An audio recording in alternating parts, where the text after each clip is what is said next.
train to go to Sugar Hill way up in Harlem.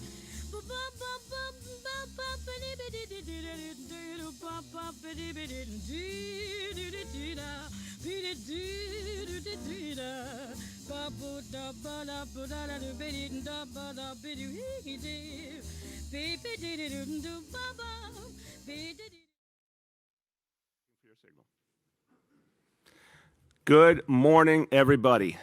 We've got a really important update today. And let me start by saying the people of this city should be very proud of the fact that New York City is showing the entire nation what it looks like to get people vaccinated. 75% of all adults have had at least one dose. Our kids getting more and more vaccinated every day, 12 years old and up. We are driving vaccination in every conceivable way. It is our number one strategy. It is the way forward. It is the thing that makes a difference. And we're driving it all the time. And the bottom line is nothing is as effective in defeating the coronavirus, stopping the Delta variant. Nothing compares to vaccination. So that's our singular focus, vaccination. But we're also really sober about the fact that the Delta variant is a tough enemy spreading. And there's a lot of concern out there about the Delta variant. And there's been particular concern about breakthrough cases when, in fact, someone is vaccinated but still ends up with contracting COVID. But we have new data today that's really helpful, and it helps you to recognize just how powerful vaccination is.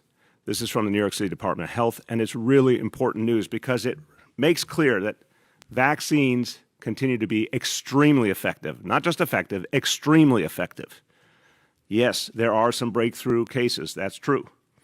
But the bottom line is vaccine overwhelmingly works on the things we care about the most, which is stopping people from being hospitalized, stopping people from ending up with the most severe illnesses, and certainly, most importantly, protecting lives, stopping people from losing their lives to COVID. What the data proves is that breakthrough cases are incredibly rare. Here's the top line data.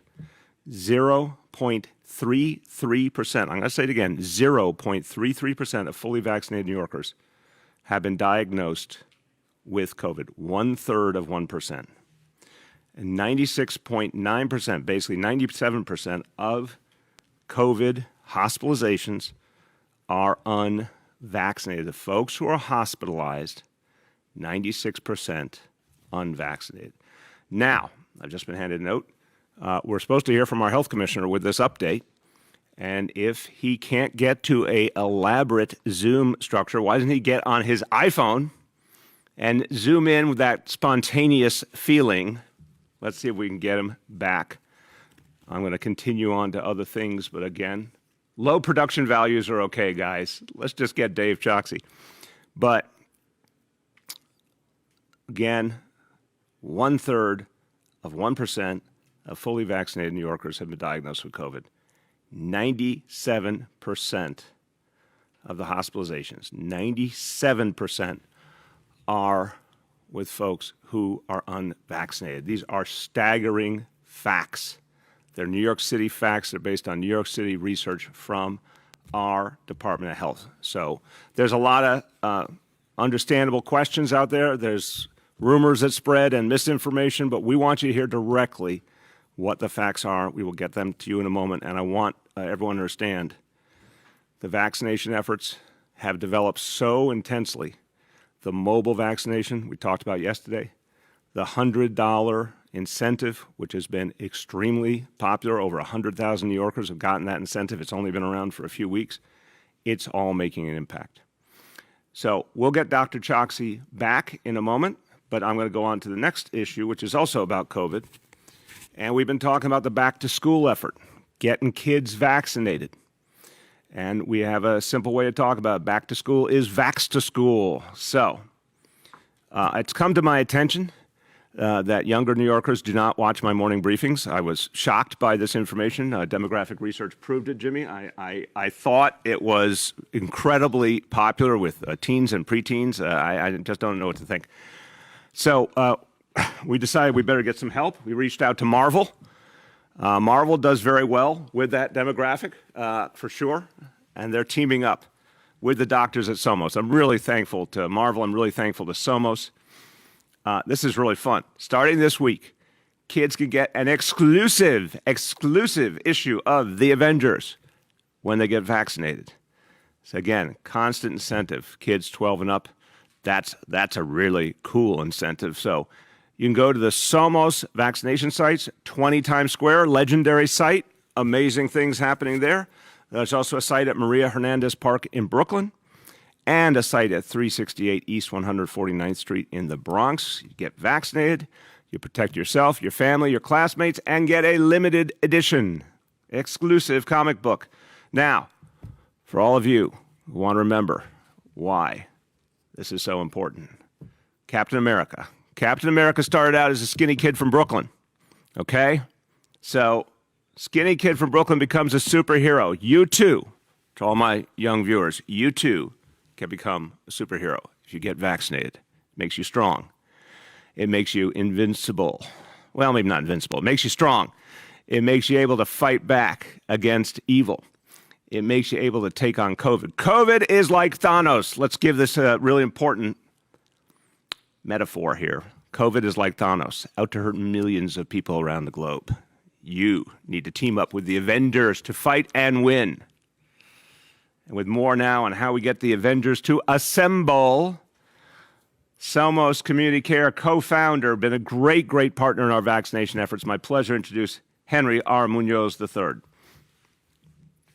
Morning, Mayor. How are you? Good. How you doing, Henry? I'm doing pretty good. I'm standing here in the middle of Times Square where the Avengers will arrive this morning to announce this great partnership between the city and Somos to help young people, and particularly people who have not yet gotten the message that vaccinations are the way to help keep our city strong and moving forward and protect our families and neighborhoods. So we're super excited to be unveiling this new initiative for Vax-to-School today. Well, Henry, you guys have been just absolutely amazing partners. Somos has done such good work during this fight against COVID, and I really want to thank you. We were together many different times during the struggle against COVID. I am so appreciative for what Somos did at Yankee Stadium, became such an important site and really had a huge impact on the people of the Bronx, but so many other things you've done as well with all your community doctors. Thank you for this and bringing the Avengers in. I mean, that's pretty cool. So thank you to Henry. Thank you to everyone at Somos. Thank you to Marvel. This is going to make a huge difference. All right. We're now going to take a step back and get Dr. Dave Choksi. Again, this is New York City research that Dr. Choksi is going to go over to explain the truth about breakthrough cases, and to show how vividly it is clear that vaccination is the key to moving forward. Dr. Choksi, are you with us? Yes, sir. Are you able to hear me? I can hear you. I knew you'd be there. Yes, sir. Apologies for the delay. I'm also headed to the Avengers myself. But I'm really pleased to have the chance to talk about this important new research, as you mentioned. In the past, I've likened vaccination to a wall. And every new person vaccinated is like putting another brick between us and the virus. But in recent months, the virus has mounted a new offensive.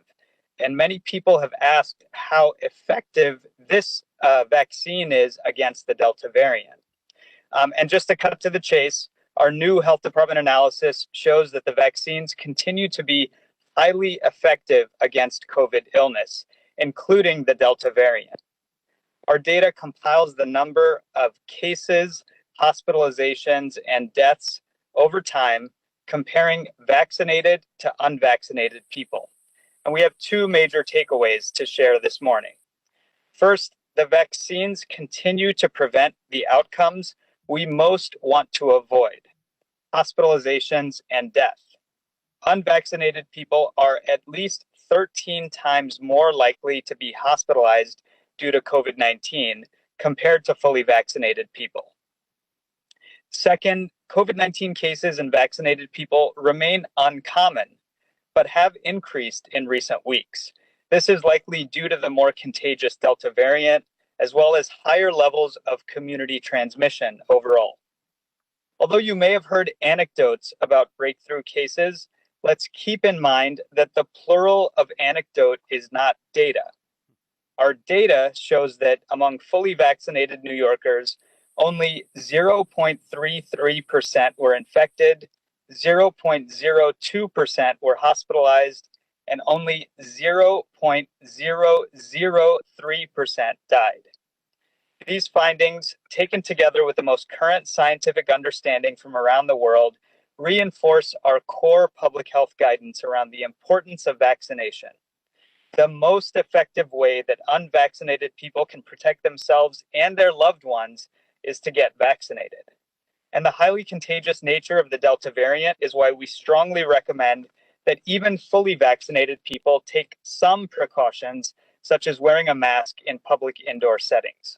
One of the reasons that I personally mask up, even though I am vaccinated, is to protect my young daughter at home, who is not yet eligible for the vaccine. The data that we're presenting today is real world and rigorous, but beyond the facts and figures, here's the common sense bottom line. Vaccines keep you alive and out of the hospital. We've made enormous progress in New York City's historic vaccination campaign, Mr. Mayor, and it has saved lives. Now is the time to keep going and extend the protection of vaccination as far as we possibly can. Thank you, sir. Thank you so much. Appreciate it very much, Dave, and thank you for addressing us while in transit with such important information. Let's do that again, Jimmy. The plural of anecdote is not data. That was good. I will be borrowing that I'm going to borrow that in too. both serious settings and fantasy baseball trade settings. Yes. It's that good. I like that you see the parallel between real life and fantasy baseball. That's good. We'll have a conversation about that. All right. Well, as you can see, we're here in Staten Island. This week continues. It's been a great already, and it's going to get greater. City Hall in your borough in Staten Island. We are doing exciting things every day. Yesterday was really beautiful. The moment at the Goodhue Center when we got to tell the kids and the community that they're getting a huge investment, a new enclosed pool year-round, just the joy that made people feel. They are seeing a lot of good investments in the people of Staten Island, the Diabetes Center we talked about yesterday, the Center of Excellence at the Vanderbilt Clinic. Good things are happening this week and a lot more to come. And here is another important announcement because the school year is coming on. We've been talking about it for days and days. And this is a time to announce something really special for the kids of Staten Island because we want them to have extraordinary futures. And that means giving them the very best education and education focused on the areas where the future is going to be determined for this city, for this country. So today we're announcing something very, very positive. Port Richmond High School will be Staten Island's first Pathways to Technology Early College High School. That is a mouthful, so it's usually called a P-TECH school. And it is transformative. It's really transformative for kids who go into a P-TECH school. It's a 6-year program. They get a high school diploma. They get a tuition-free associate's degree from the College of Staten Island. They get hands-on work experience. They get ready to participate in the technology community and make an impact for all of us. Great careers ahead, great opportunity ahead. The children of Staten Island are going to benefit from this incredible idea coming to Staten Island for the first time. Who agitated and constantly called and texted and emailed. You already know who it is, ladies and gentlemen. He is persistent. He is feisty. He is the borough president of Staten Island, Jimmy Otto. Thank you, Mr. Mayor. I've been vibing my old man in these waning days of our terms, and you've heard me reference him, I think, about at every event. And I'm holding in my hand one of his tools. He was a motorman, as you know, a train operator, they're called now, drove trains all around New York City. And I keep this in my office.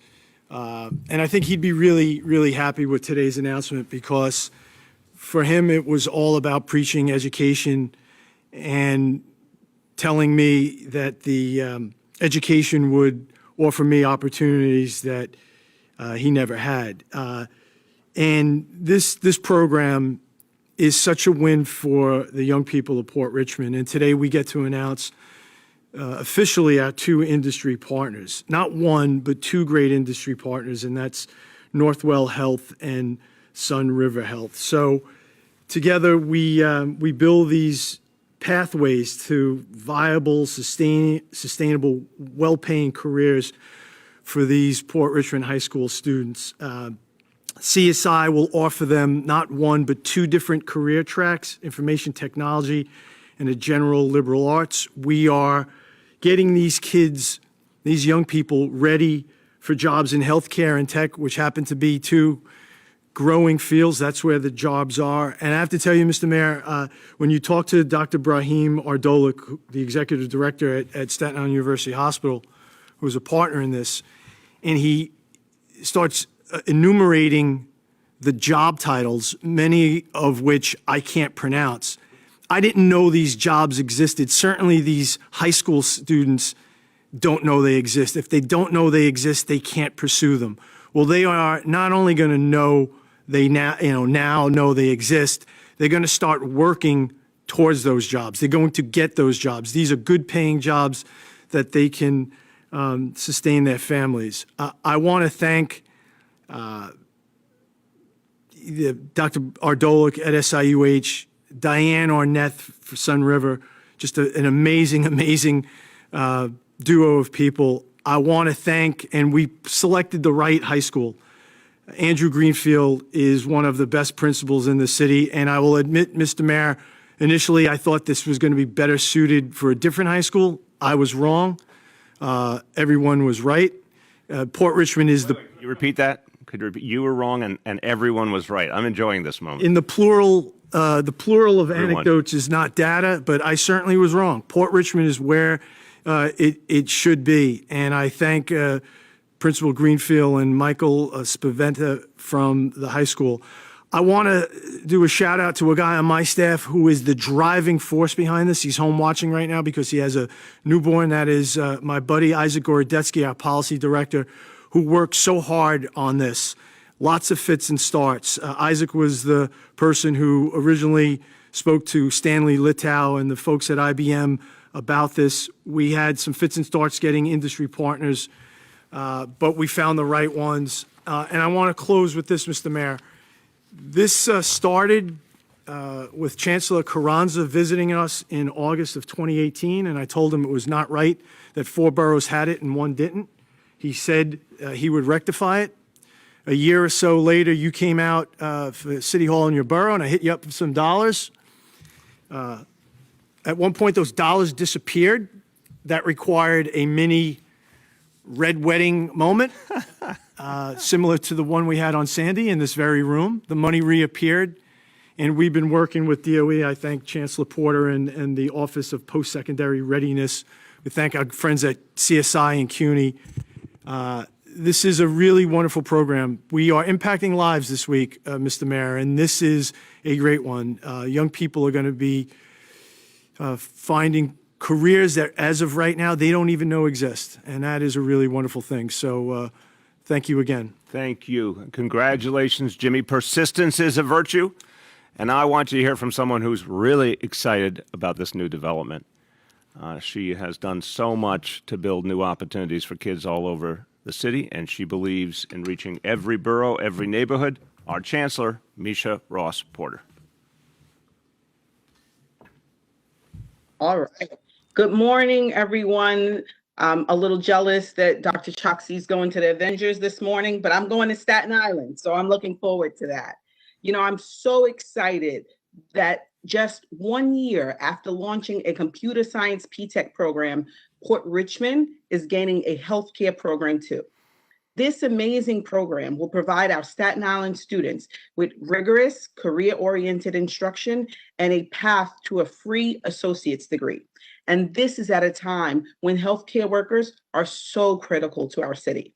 I am grateful, so grateful to Borough President Otto for his partnership and for your unwavering advocacy in expanding early college and career opportunities for students on Staten Island. This moment in the recovery of our city is about how our partners come together in support of our schools and our students. And with that, I want to also thank Northwell Health and Sun River Health, our new industry partners, who will provide key exposure and training for our students as they chase their dreams and pursue careers in the medical field. And to our partners at CUNY's College of Staten Island, we absolutely couldn't do this without you and are so grateful for your continued support. As a teacher, I can tell you there's nothing more valuable than hands-on experience. This is a type of learning that students remember for years after they graduate.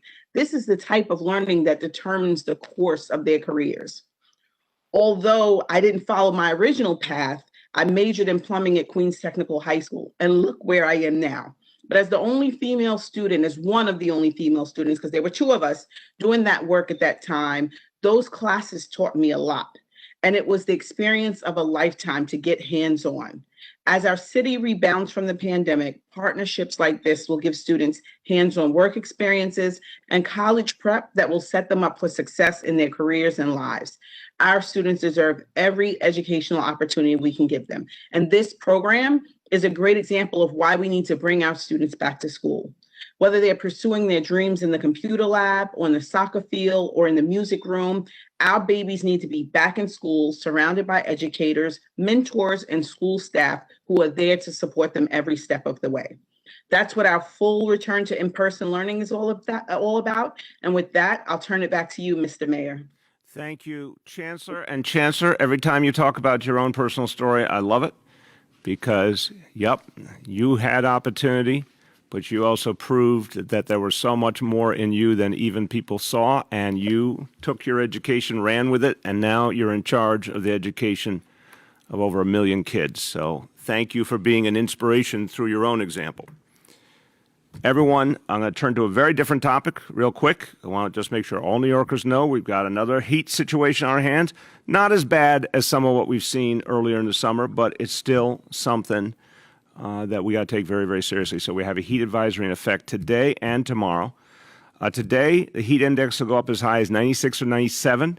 Tomorrow, as high as 97 or 98. That is very serious heat. You should not underestimate it. Again, just change what you're doing if you can. Spend less time outside. If you don't need to go somewhere, don't go there. Just avoid the heat. Stay hydrated. Keep an eye on the people in your life. Keep an eye on seniors.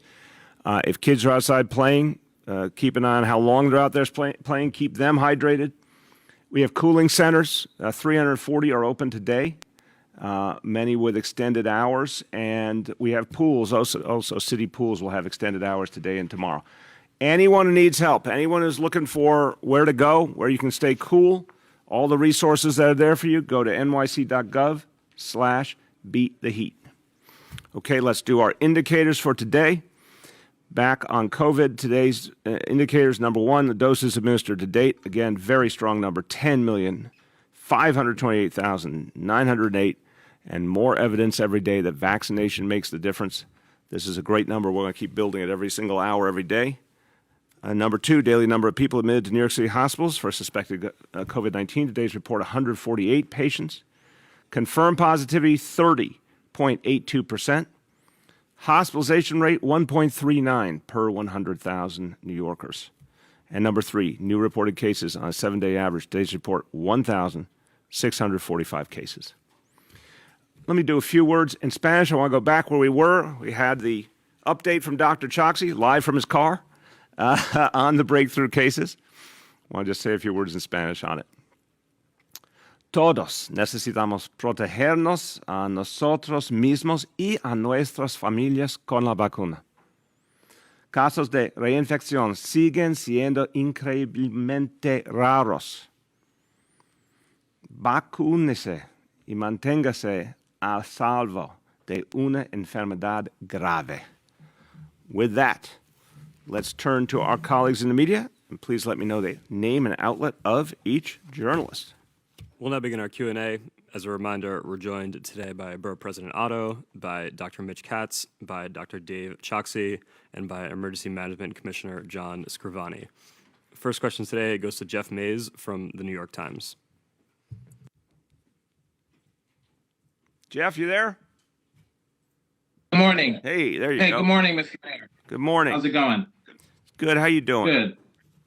I'm good. I'm hanging in there. I had a couple questions on this data. I don't know if Dr. Chosky is still on the call, but I'm wondering Yes, he if, is. okay, maybe he can tell me if when the data was collected, I believe. I mean, that would be helpful to know. Did the data collection come after the start of the Delta variant? And also, I'm wondering if the data, does it represent whether people tested positive for the virus before they had symptoms or after they had symptoms? Does the data distinguish any of those things? Dr. Choksi, you hear those questions okay? Yes, sir, I did. Thanks, Jeff, for these important questions. And we'll follow up with the full details of the analysis and happy to walk through it. But briefly, in response to your questions, we've been analyzing this data since the inception of the vaccination campaign. And the analysis that we're putting out today goes from January through early August with respect to cases, hospitalizations, and deaths that have been tracked. And it's broken down between unvaccinated people and fully vaccinated people. So that's the time frame that is covered.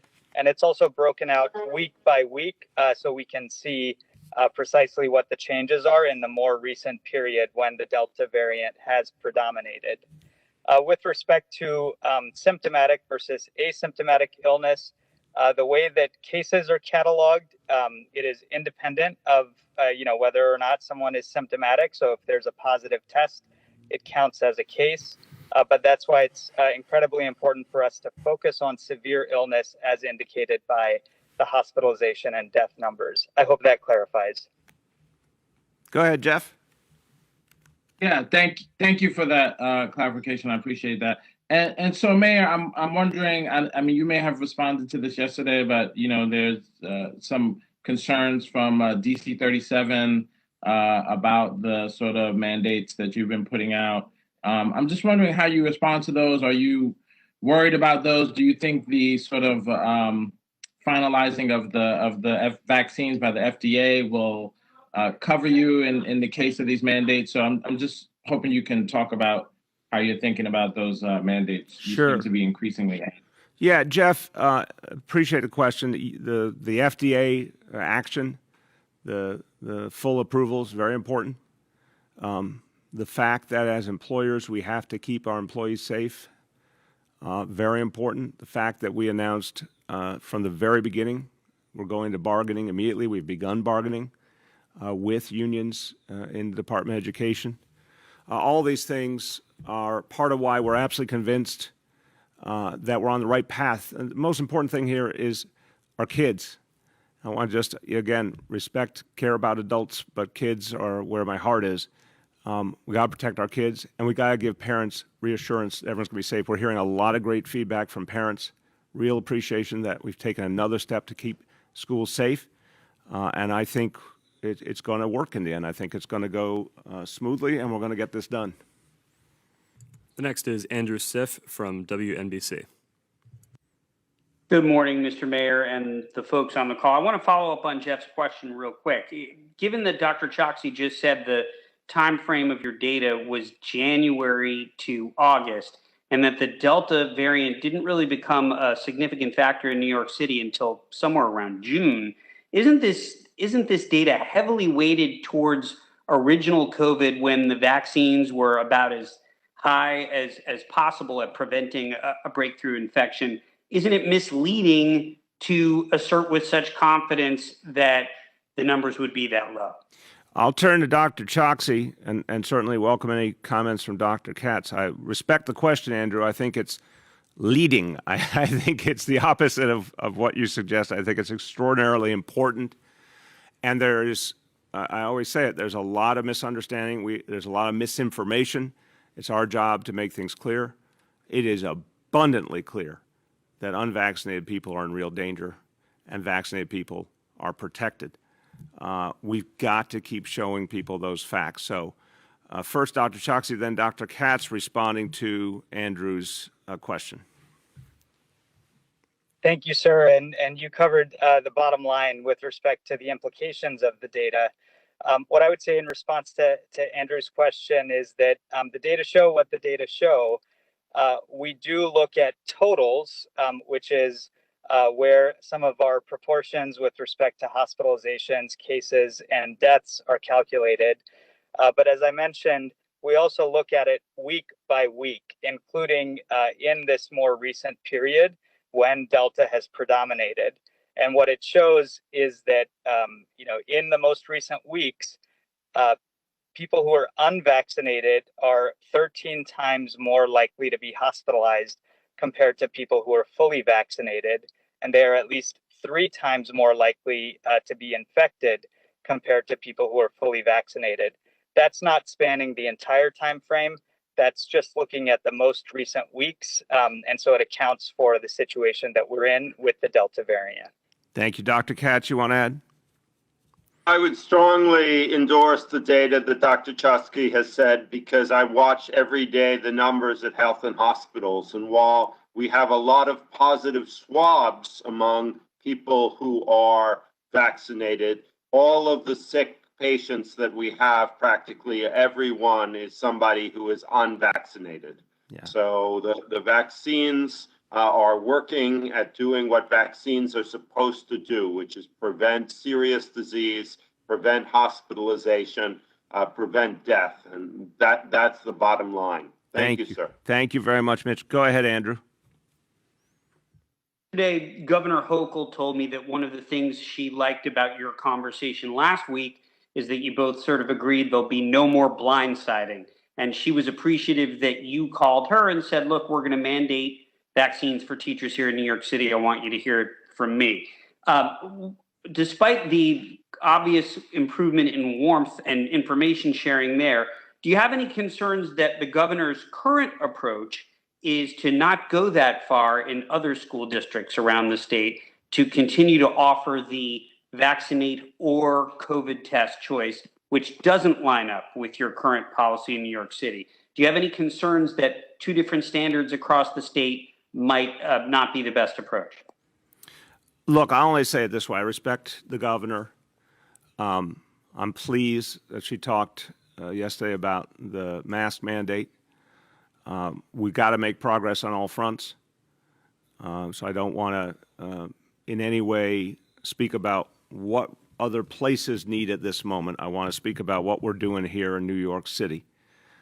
We believe that a full mandate for all of the adults who work with our kids is the right thing to do here in New York City. But I don't want to judge for anyone else. I want to respect each and every part of the state and the decisions they make. I'm just happy that we have a governor we can work with. The next is Roger Stern from 1010 Wins. Yes, how are you, Mayor? Good morning. How you doing, Roger? I'm doing great. I'd like to sort of drill down a little bit on the 2 headline numbers. You had started with the 0.33% of people fully vaccinated diagnosed with COVID, and then the hospitalization figure of 97%. First of all, does that include the data going back to January, following up on Andrew's question, or is that just in recent weeks? And then the bigger question about that is, when it comes to 0.33%, since people are fully vaccinated, may be more likely to have symptom-free COVID, doesn't that make them less likely to get a test, so that you really don't know how many people who've been vaccinated are running around with undiagnosed COVID? Roger, I'm not sure I understood that last part of the question. Could you repeat that? Sure. I'm sorry. Let me try to be more clear.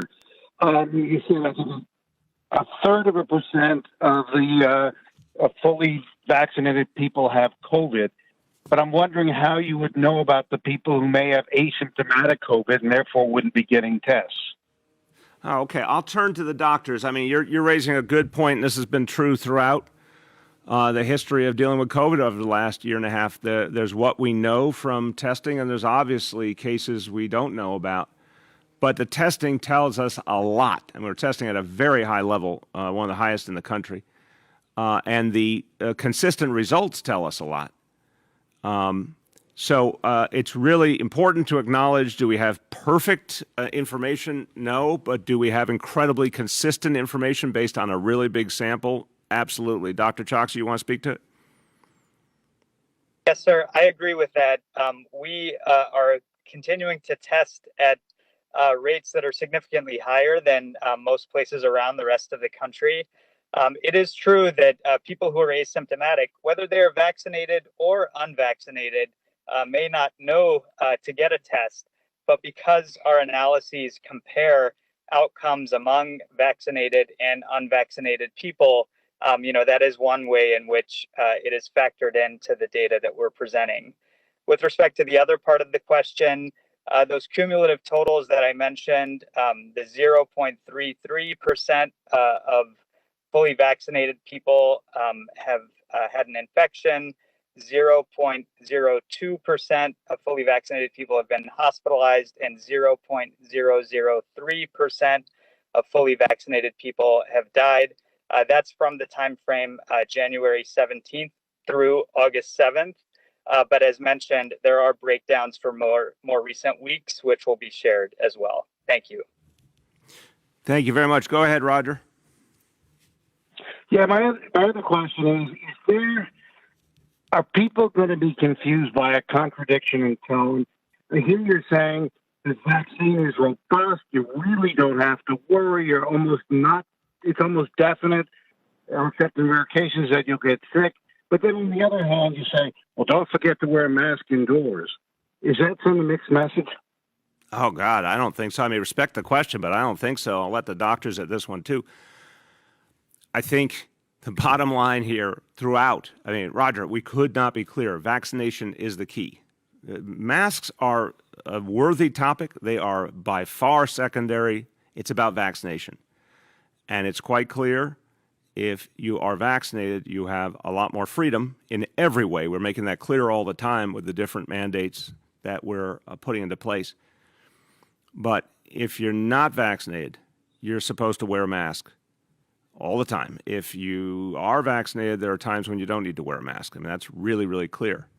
And there are some places that are just sensitive where we're saying everyone needs to wear a mask, like schools, for example. I don't see a contradiction there at all. I think people are smart. I think they're getting the message. By the way, they're voting with their feet. 75% of New Yorkers have had at least one dose of the vaccine. So the vast majority. If I told you 75% of New Yorkers agreed on anything, you'd be shocked.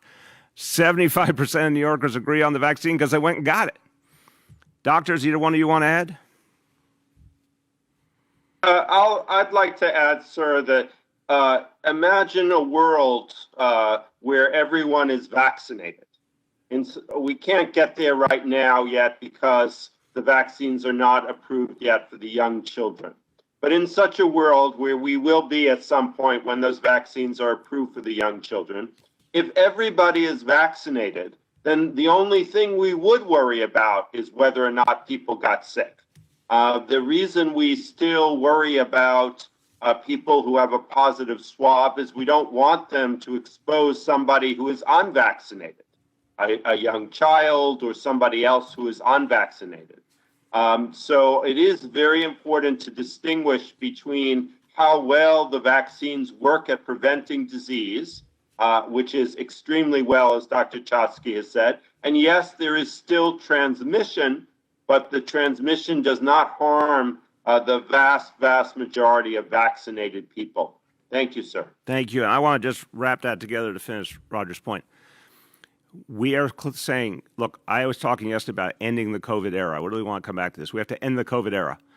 No one's saying COVID is going to disappear from the earth, but end the COVID era. Get us away from this madness of having our lives determined and shaped by COVID. Put it in the rearview mirror, put it in the background. To do that, we got to get more and more people vaccinated. You're still going to see people who get sick, but if they get minimally sick, if they don't need a hospitalization, if they don't have the gravest illnesses, and with God's help, if they don't pass away, the bottom line is you could have COVID as one of many, many diseases that are out there in the world, but don't have much impact, thank God. So the idea is to get to a level of vaccination where COVID is marginalized. No one's saying no one ever gets sick, but it's marginalized because it doesn't kill people and it doesn't cause the most grave illness. That is as sharp a red line as I've ever seen in the world. Vaccination is that difference maker, period. Go ahead. The next is Katie Honan from the city. Hey, good morning, Mayor de Blasio and everyone. How are you doing? Good, Katie. How you been? I'm good. I wanted to ask, obviously there's been some controversy around the vaccine mandate for DOE employees, and you mentioned that you might expand it to other city agencies. I was wondering if you could speak about, do you think doing that, especially in agencies like the Department of Corrections and the Police Department, which have the lowest vaccination rates amongst the city agencies, at least from the data that I most recently saw, I think it was in the Post. Do you think that would encourage, it would boost those numbers? I know it's been frustrating for the commissioner. He's been trying to get people vaccinated, but they're not. So do you think that could help, or would it just create more controversy or at least pushback?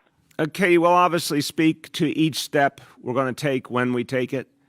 I want to commend Commissioner Dermot Shea. He's been a powerful, passionate voice for vaccination. He has spoken to the men and women of the NYPD very personally. He went through a horrible bout of COVID himself.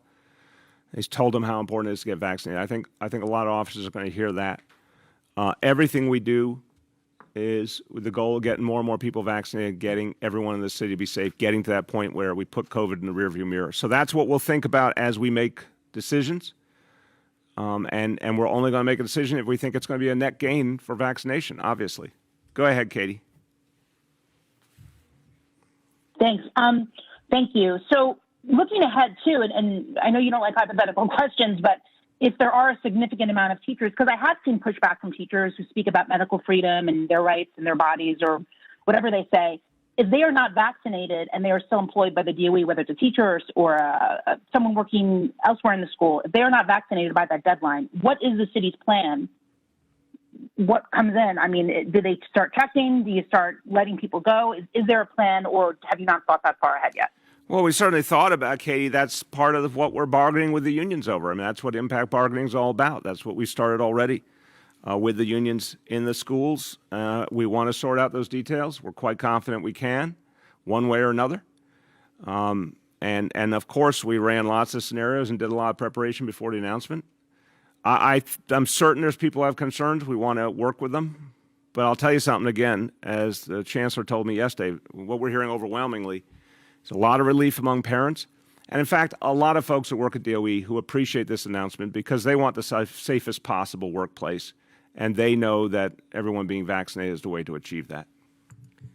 The next is Michael Gartland from the Daily News. Good morning, Mr. Mayor. Morning, Michael. How you doing? I'm good. I wanted to talk about the situation over at Rikers now. There have been a number of stories about it in recent days. Talk of how there's kind of a brewing crisis there, and I wanted to ask you. I mean, do you feel it's at a crisis level, or is all this talk of a crisis there an effort to undermine the plan to close Rikers? I mean, if it is a crisis, how do you plan to address it? Well, thanks for the question, Michael. First of all, we're going to close Rikers Island. Let's be clear. There may be folks out there who want us to go back in time. This is an 80-plus-year-old facility that does not make sense anymore. It is based on a punitive, negative dynamic when what we need is a dynamic focused on how we redeem people, turn their lives around, make them positive members of society again. We need to get out of Rikers and have a whole new approach, and we're going to. Second, there are real problems. I remember, though, Michael, and I don't mean to minimize it, these are serious problems that need to be addressed, but I remember in the months before I took office in 2014, reporting on horrendous problems that had to be addressed at Rikers. It's a tough environment. Again, it's outmoded. The whole culture of the Department of Corrections needs a lot of change. I spoke to Commissioner Schiraldi last week about this. And certainly it's something that First Deputy Mayor Dean Fullahan and I talk about a lot. We're making a series of changes to keep addressing the needs. COVID clearly had a really, really big impact on this situation and created a whole host of challenges. but we're going to work our way through it. We're going to make constant changes and improve the situation. But the bottom line is, all of us, everyone involved, our officers, those who are incarcerated, everyone is feeling the effects of both COVID and that we're in the wrong environment. Rikers is a place we got to get out of. Go ahead, Michael. Thanks, Mr. Mayor. The jail population there is up 49% from a year ago. And, I'm wondering, do you think that increase has anything to do with you putting pressure on judges to set higher bail? Michael, depending on how you're doing your statistics, you remember a year ago we went through a very focused effort on a humanitarian level to get folks out of Rikers who could be safely removed because of the challenge of COVID. So we went to a really historic low in population because of those medically focused actions to get the most vulnerable folks out, or folks who had minor sentences, et cetera. So I'm not sure the comparison holds. What is clear is the court system also wasn't functioning a year ago. So we were seeing all sorts of situations that would have normally led to someone ending up in Rikers as part of a functioning criminal justice system that wasn't happening. That is now happening again, particularly for violent offenses, and that's necessary. And we're seeing more and more folks leaving Rikers if they have to go upstate to prison, being sent there. Again, that was jammed up for a while. That's starting to happen again. So I think we are fairly along in terms of restoring some normalcy, but we still have ways to go, and we still need the court system to really get to full strength so we can get that appropriate flow going. Our goal, of course, is the lowest level of incarceration possible. But where it is merited, particularly for gun violence, it has to happen. The next is Paul from the Staten Island Advance. Hey, Mr. Mayor, how you doing? Good, Paul. How you been? You enjoyed the pool yesterday? It was lovely. It's been a nice week. Was just hoping to get a bit more information on the Port Richmond High School announcement. What sort of investment are we looking at? What kind of classes will students have the opportunity to take? What sort of jobs will be able to come out of that kind of thing? I'm going to turn to the borough president to give you the once-over. I think he could probably go on for the rest of the day on this topic, like most topics. But he'll give you the once-over, and we'll get folks from DOE to come behind it and talk to you today. Borough president, you want to give him the highlights? So, Paul, I'll happily go into more detail offline so we don't take the mayor's time. But again, the focus here is on the two paths of, in the bridge program leading up to P-TECH will be a computer technology pathway and a health sciences pathway. In terms of the jobs, there are a whole host of jobs in each thrust. I'll ring you later and we can go bit by bit, bird by bird, as they say. Talk to him about the money, too. Make sure. All right, go ahead, Paul. Thank you both for that. I also just wanted to ask, I was at the West Brighton houses last night, and some members of the Tenants Association raised some concerns about a push toward private management. I was just hoping to get a sense of where the city is on that, and what you, as mayor, your position is on that push. Thank you, Paul. This is something that is often mischaracterized. I appreciate you asking very much. I believe public housing has to remain public. Anything we do has to have a legally binding dynamic where the land remains city land, the ownership is city ownership, the ultimate decisions have to be approved by the city. The rights of residents have to be continuous with what they are now. Resident representation has to be continuous with what we have now. All of that is being achieved.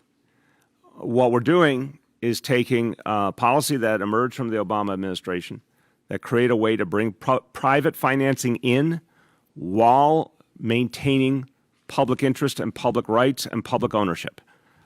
We need this.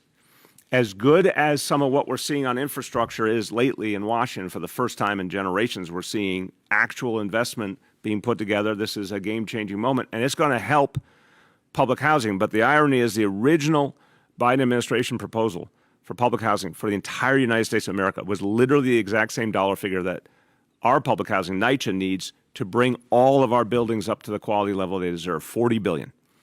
So even if we get an influx of federal funding, it's not going to help us fast enough. We need this private funding too, but we're doing it in a way that 100% protects residents and the power of the public sector. We have time for two more for today. The next is Julia from the New York Post. Hi, good morning, Mr. Mayor and everybody else on the briefing.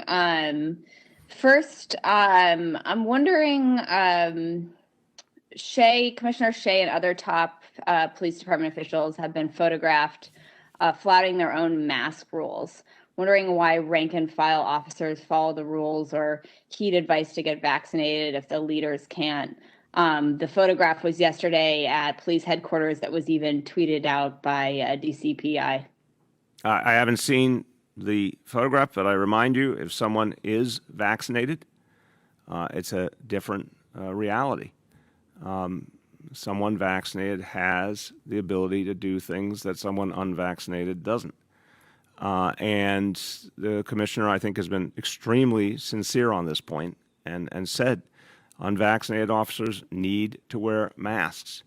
Vaccinated folks, it depends on the setting, obviously. I haven't seen the photo, but I found him to be very consistent on this. Go ahead, Julia. And then just to kind of wrap up the questions on the new COVID data, are you or the health commissioner able to now or following this phone call provide the similar numbers in terms of the breakthrough cases and the hospitalizations from June through now to when Delta has been in play? I'll turn to Dr. Choksi. What can we provide? Go ahead. Thank you, sir. And thanks, Julia. Yes, this data is now up on the health department's website. It includes the period that you just described. That's encompassed in what is being shared. And we'll be happy to follow up with you for any more detailed questions. Thank you. Thank you. Last question for today goes to Gersh from Streets Blog. Well, hello, Mr. Mayor. How are you enjoying your week on the Rock? The Rock is a happening place, Gersh. I am. No question about it. I am enjoying the culinary treasures of the Rock as well.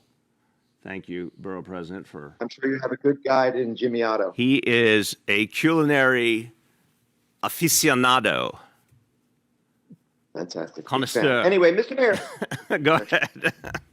I didn't want you guys can talk offline. But anyway, Mr. Mayor, it has become common at these morning briefings for you to be asked many questions about shootings and other violence in the city. But you know, road violence is far more prevalent. Indeed, last night, a 6-year-old girl was run down and killed by a reckless driver in Diker Heights, a neighborhood that has about 3 crashes per day on average. And just to put crash numbers in perspective for a second, many of my colleagues, certainly don't report these numbers, but so far in the city, there have been 68,198 reported crashes, and those are only the reported crashes, causing 29,965 injuries, and that's your own city data. So that's about 292 reported car crashes on average every day. So I know, Mr. Mayor, after a high-profile shooting, you obviously called Commissioner Shea to demand action. Did you similarly call DOT Commissioner Hank Gutman this morning after this 6-year-old girl was killed? And if so, what'd you talk about? Gersh, I respect the question greatly. I feel horrible that another family is suffering. And so much of this comes down to changing the whole mindset around cars. And this is what we've been doing for 8 years with Vision Zero. We all have to do a lot more. People need to use the cars less. People need to drive more carefully. People need to respect that we're talking about kids. We're talking about seniors who are in danger when people drive recklessly or they drive under the influence. Vision Zero is the strategy, and it's the strategy that we have proven can make a difference, but it's also been a challenge by COVID and so many people getting back in the cars, and we have to go back to getting people out of their cars, more and more mass transit investment, more and more recovery, which is also going to help people feel more comfortable. But no, I don't. Unfortunately, your thesis is just not accurate. It's not that with every painful incident, I call each commissioner about that incident. What I've said to both commissioners is when they see anything we can act on, whether it is moving officers where there's a crime problem, precision policing, or Vision Zero investments like McGinnis Boulevard, you and I talked about, and others. I expect both commissioners to make the adjustments, make the investments, make the moves. I don't call them and ask about each one. That's a standing instruction. Go ahead, Gersh. Okay, fair enough. Appreciate the answer. So I have a question for Commissioner Choksi. Commissioner, you're clearly being driven to Times Square for an event. So we'd like to know what kind of car that is and why you were driving when you know that transportation emissions now comprise the single biggest share of American greenhouse gas emissions. And obviously pollution from cars, as your own health department has reported, causes more than 3,000 deaths, 2,000 hospital admissions for lung and heart conditions, and approximately 6,000 emergency department visits for asthma in children and adults. Well, I'm going to start before Dr. Choksi jumps in and says, Gersh, our job is to get more and more people into mass transit, for sure. We've made massive investments, and you know it, in buses and in busways, select bus service, NYC ferry, bike lanes, you name it. And I am pushing really hard, and this is something we all have to work on together with Albany and the MTA. We've got to move congestion pricing. Those are the big structural changes. We got a lot to do to fight climate change. This city's been leading the way with the NYC Green New Deal. But as for a specific commissioner who is literally playing a life and death role in the city, having to get where he needs to get, and sometimes having to be live on a Zoom from a car, I think using a car is sometimes the realistic option, obviously. And I know he cares about all of the health implications, but I want to be clear. I think Dr. Choksi approaches his work with great intelligence and integrity, and we need him, and sometimes that means he needs to be in a car. Dr. Choksi, would you like to add? Well, thank you very much, sir. And Gersh, all I can say is that I'm grateful that you're highlighting the links between the environment, transit, and health, which I also strongly believe in. Personally, as a proud resident of Jackson Heights, I'm grateful that we have the public transit system that New York City has, with the 7, the E, the F, the R, all serving my neighborhood, which I take as frequently as I can. And this morning I've got to get somewhere, and I'm in a compact hybrid. So sometimes we've got to do what we have to do to serve the people of New York. Thank you. As you do every day, Dave, and thank you for such an important update today, where we started this, once again showing the massive, massive difference between what happens when you get vaccinated, the protection you have, versus what happens when someone is not vaccinated. Listen, I just want to protect people. I want to make sure people are safe in the city. Please, no better time than this week to get vaccinated. The FDA has acted. The incentives are there. It's easier than ever. Go get vaccinated, everyone. Thanks so much.